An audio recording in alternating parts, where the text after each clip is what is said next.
To discuss this more, we can now cross live to award-winning author and journalist William Boardman, who's been writing extensively on the Ukrainian crisis. You're very welcome to the programme, sir.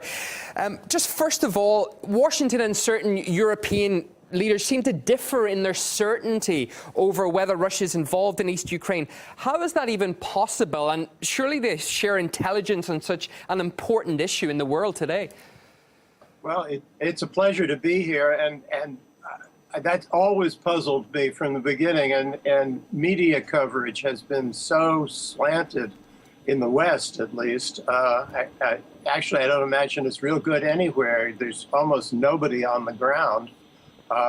It's good to hear that OSCE observers are there now, and it appears that a CNN reporter was in Debaltsevo. So maybe we'll get some clearer pictures of what is really happening rather than the kind of thing that Kerry says. In one of your recent articles, you say that the US and Europe are deliberately destabilizing Ukraine. However, we've seen a ceasefire agreed in Minsk, brokered by the EU's very own Chancellor Merkel and President Hollande. So what is the EU's plan here?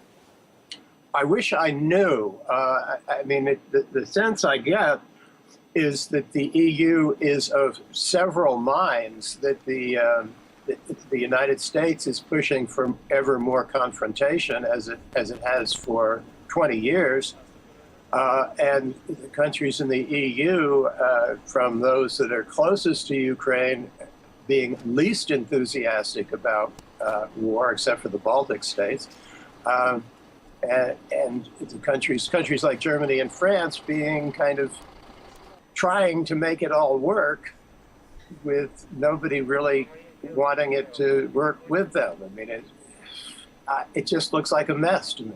You also argue that after the previous ceasefire, there are still people in the US calling for arms to be sent to the Ukrainian army, I believe. Do you expect these calls to continue now with this new ceasefire?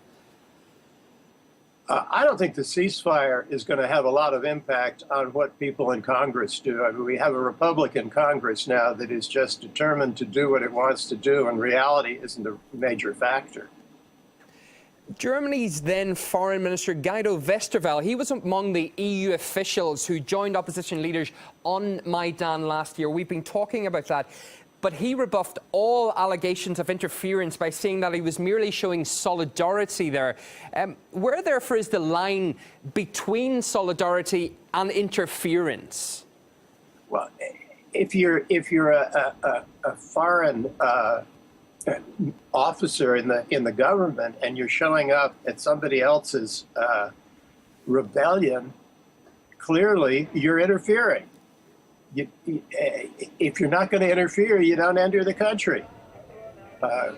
Showing solidarity, passing out cookies the way Victoria Nuland did, and various other, Senator John McCain, others were there pushing for what eventually became the slow-motion coup that got rid of Yanukovych. And do you believe that stirred up the revolutionary fervor in Ukraine, this handing out cookies and people coming over?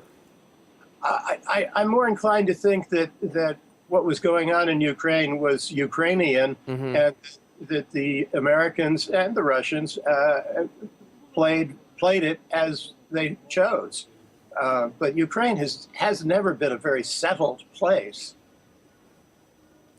President Obama admitted recently that the US brokered the transition of power in Ukraine. Do you believe that was possibly a slip of the tongue, a confession? And what do we think he meant by brokering? I can't read his mind. What we know is that there was a deal that fell apart in less than 24 hours. Isn't that right? I mean, and then Yanukovych fled for whatever reason, but clearly because he didn't feel he had the power and the authority to remain safely. William Boardman, journalist and author, we appreciate you coming on to RT International this hour and speaking to us. Thank you. Well, thank you very much.